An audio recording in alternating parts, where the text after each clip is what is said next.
பிரதான் மந்திரி ஆவாஸ் யோஜனா திட்டத்தின் கீழ் நாட்டின் குறைந்த மற்றும் மிதமான வருமானம் கொண்டவர்களுக்கு மலிவு விலையில் வீடுகளை உருவாக்க மத்திய அரசு திட்டமிட்டுள்ளது. இந்த திட்டத்தின் மூலம் சுமார் 2 கோடி மக்களுக்கு வீடுகளை உருவாக்க அரசு இலக்கு நிர்ணயித்துள்ளது. இதுகுறித்து பேசிய மகாராஷ்டிரா துணை முதல்வர் தேவேந்திர பட்னாவிஸ், டப்பாவாலாக்கள் மற்றும் செருப்பு தைக்கும் தொழிலாளர்களுக்கு மத்திய அரசின் பிரதான் மந்திரி ஆவாஸ் யோஜனா திட்டத்தின் கீழ் 12,000 வீடுகளை கட்டிக் கொடுக்க முடிவு செய்யப்பட்டுள்ளது. 100 ஆண்டுகளுக்கு மேலாக டப்பாவாலாக்கள் மும்பைக்காரர்களுக்கு சேவை செய்து வருகின்றனர்.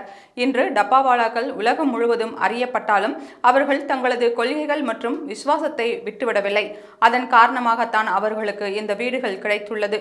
வீட்டு திட்டத்திற்காக பிரியங்கா ஹோம்ஸ் ரியாலிட்டி மற்றும் நமன் பில்டர்ஸ் புரிந்துணர்வு ஒப்பந்தம் கையெழுத்தானது என்று பட்னாவிஸ் கூறினார். மகாராஷ்டிரா வீட்டு வசதி மற்றும் பகுதி மேம்பாட்டு ஆணையம் 25 லட்சம் ரூபாய் செலவில் 500 சதுர அடி கொண்ட வீடுகளை டப்பாவாலாக்களுக்கு வழங்க உள்ளது.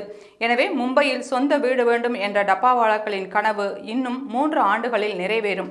மகாராஷ்டிரா சட்டமன்ற தேர்தல் விரைவில் நடைபெறவுள்ள நிலையில் பாஜக கூட்டணி அரசின் இந்த முடிவு முக்கியமானதாக பார்க்கப்படுகிறது.